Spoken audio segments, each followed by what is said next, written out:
Okay. Okay, our next presenter is Abigail Atkinson. Abigail lives in Newton and is homeschooled.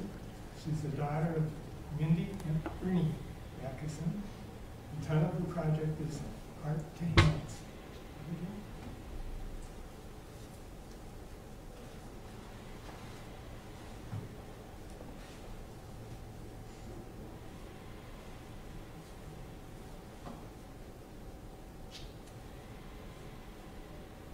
24.9 million victims are trapped in modern-day slavery in the world today, and only 2% of them will survive. That's a lot of information packed into one sentence. Let me break it down for you. Modern-day slavery. You might be thinking, slavery was abolished years ago. But the fact is that slavery is currently at an all-time high and is on the rise. Modern-day slavery is the forced exploitation of a person for a service, such as labor or human trafficking. Now, 24.9 million. If you are like me, your ability to comprehend numbers taps out somewhere around 1,000. So let me help put this in perspective. The state of Iowa's population is 3.17 million. That isn't even close to 24.9 million. So let's add in Illinois or Minnesota, South Dakota, Nebraska, and Illinois. If we take every single person from these states, we're up to about 24.9 million. This is the number of people that are currently being trafficked. Now, the 2%.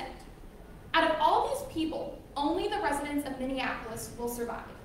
You might be thinking, Minneapolis, that's a really large city. But let's go ahead and say goodbye to the rest of Minnesota. Everyone else in Illinois. The rest of South Dakota. Everyone in Nebraska. And each and every one of us here in Iowa, gone because of modern-day slavery. So let me say that again. 24.9 million victims are trapped in modern-day slavery in the world today, and only 2% of them will survive. Those were the facts that grabbed a hold of me and refused to let go when I was 12. I had to know more. I began doing my own research and attending educational conferences with my mom. I was horrified about what I was learning. I wanted to do something to make a difference, but I couldn't. I tried over and over again to find ways to volunteer, but as a minor, I continued to run into closed doors. But then I realized, why am I waiting for an opportunity to come my way when I could create one? And from that revelation, my project, Heart to Hands, was born. After much thought, I decided to organize an educational event for my community, but I didn't want it to stop there. I also wanted to provide attendees with an opportunity to assemble care packages for girls and women in human trafficking recovery homes in our area. My ultimate goal was to educate my community and then stir up a passion in them, like the one that was stirred up in me, and then utilize that passion to be able to show these girls and women how loved, supported, and cared for they are by their community. I wanted to make sure that the care packages would be something that the recovery homes and the girls receiving them would appreciate. So I contacted several homes, and the response was really positive. They thought this was an extremely unique and useful idea, and were really excited to see how it would turn out. I knew that in order to pull this event off and to have a good turnout, I would need to find good quality speakers. So I reached out to Christina Glacken, who is a human trafficking survivor that I've heard speak before. She was extremely excited about this opportunity and was on board right away. I also reached out to Kelly Markey, who is the founder of Dorothy's House in Des Moines. It is a human trafficking recovery home. And she helped connect me to Mike Fairjack, my third speaker, who is a senior criminal investigator who specializes in human trafficking. I was super excited about this speaker lineup. And with that squared away, I contacted my church to see if I would be able to use the facilities there to host my event. It did take a while to get the facility secured because of all the new COVID regulations, but I finally secured September 19th for my event. I called a friend who I had reached out to previously about helping me gather donations. Now, she tends to be a realist, so while I was excitedly talking about this item and that item we could get for the bags, she calmly interjected and asked, Abigail, how many of these bags do you think you're going to pack? Now, when I dream big. So I didn't bat an eye when I said, I think 100. My friend started laughing and said, Abigail, where on earth do you think you're going to find even just 100 bags, let alone all the items for inside of them? Well, to be honest, I hadn't really thought that far yet. So she stumped me. But then I exclaimed, what if we just made them? So I got a group of 7 girls together, and after a 17-hour day of cutting and sewing, we mostly completed 100 drawstring bags for the project. I don't think any of us have ever sewn that much in one sitting, but even though we were completely exhausted by the end of the day, we knew what we had accomplished and we were really excited about that. At this point, the magnitude of the event started to set in.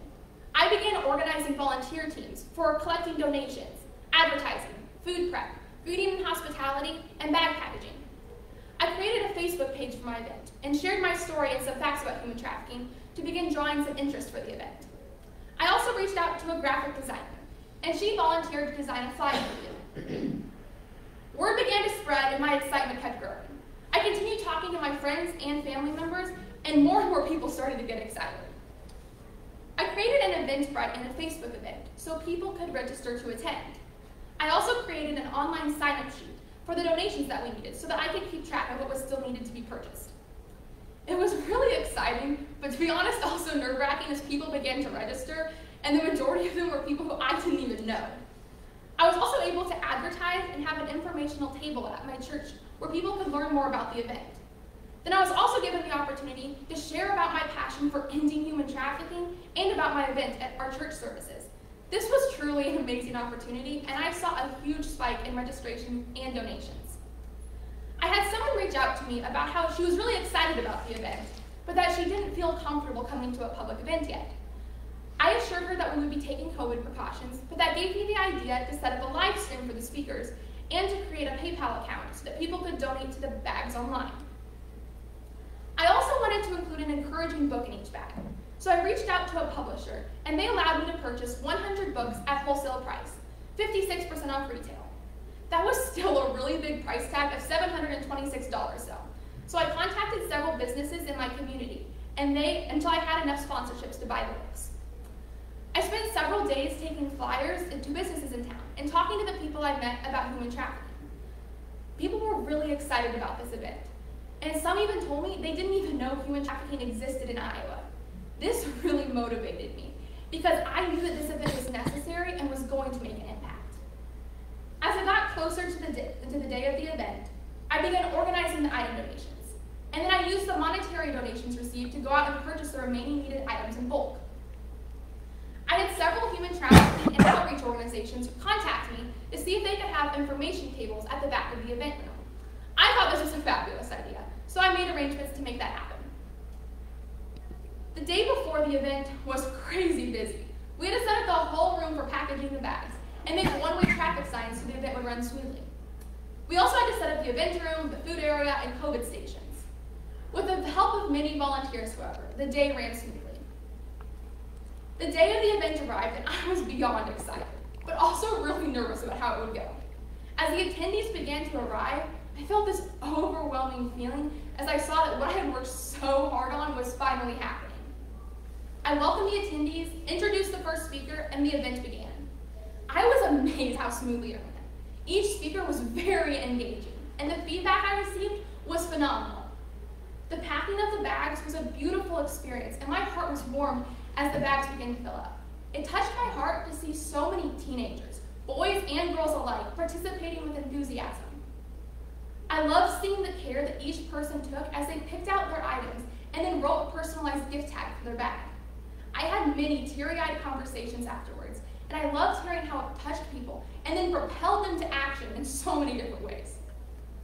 All 3 of the speakers told me afterwards that they had never participated in an event that had so many people in attendance and had a built-in hands-on experience.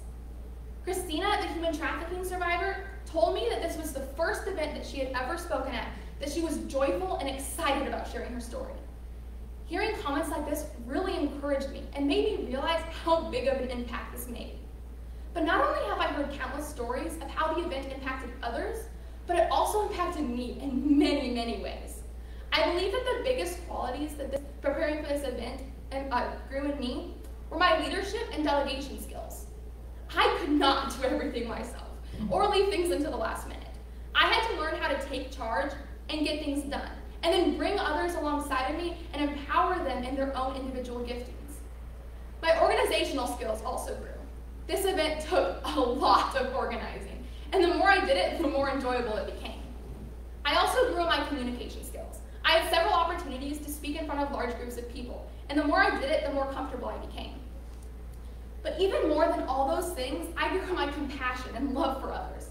I believe that this is where my project relates to Herbert Hoover. Herbert Hoover was known for his humanitarianism and inspiring ordinary people to help others and to make a tangible difference. He believed that when individuals band together with a common goal, great things can be accomplished. I really think that these elements were what made this project so impactful in my community. I saw an issue and then was able to utilize my community to make a difference. Every volunteer used their own talents and giftings to make this event a success. I believe that if Herbert Hoover would have been in my shoes, he would have done something like what I've done. When I first began dreaming about this project, I never imagined how big it would become, or the hundreds of hours that I would pour into it. About 100 people attended in person, from middle schoolers to senior adults, and over 800 people attended via live stream. This completely blew me away. Earlier, I told you about my friend laughing at my lofty goal of packing 100 bags. Well, after receiving over 1,900 donated items and over $3,100 in monetary donations, we packaged 109 bags with 3,575 items. 109 girls and women received an expression of love and care from their community. In the words of Kelly Markey, founder of Dorothy's House, surprise and delight. These are the only words that I can use to describe our girls' reactions when they received the care packages. I know that what we all did together at this event made a difference in attendees and survivors' lives. But the fact is that we only assembled 109 care packages, and there are still 24.9 million victims out there today. What we did was just a drop in the bucket, but I know that every drop matters. Thank you.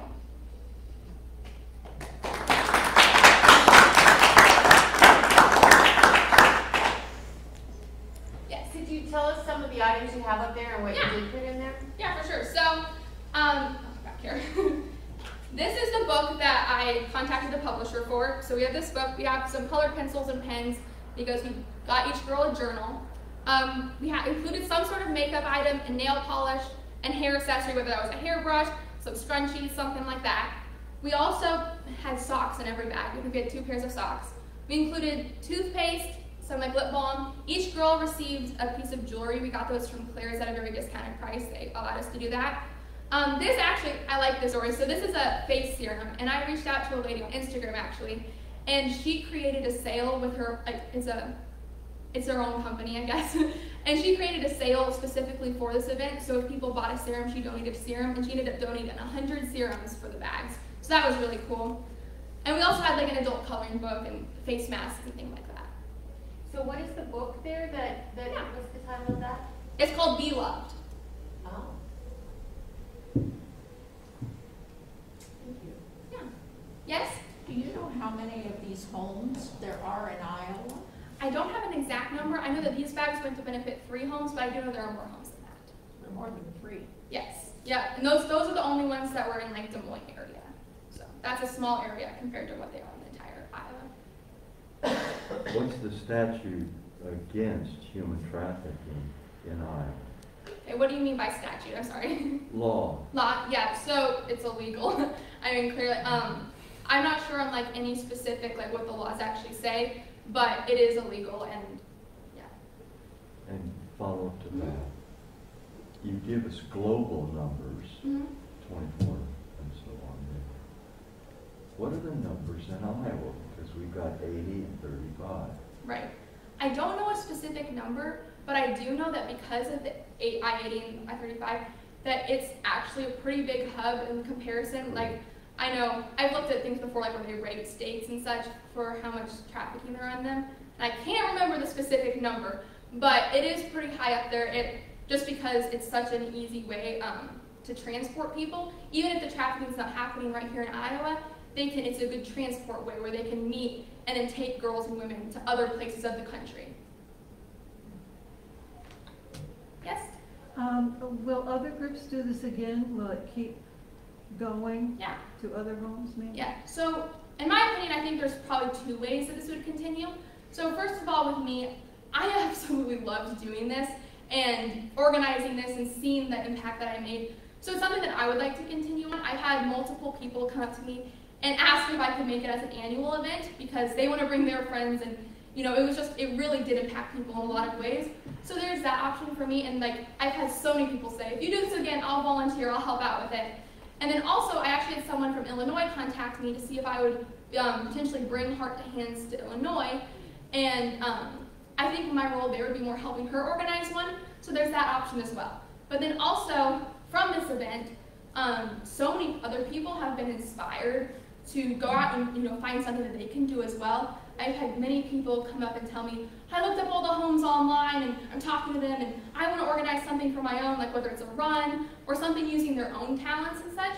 So I think that's really cool too, that it's become bigger than myself. Like things like it's just rippling off of me that other people are taking it upon themselves to go make something for themselves as well.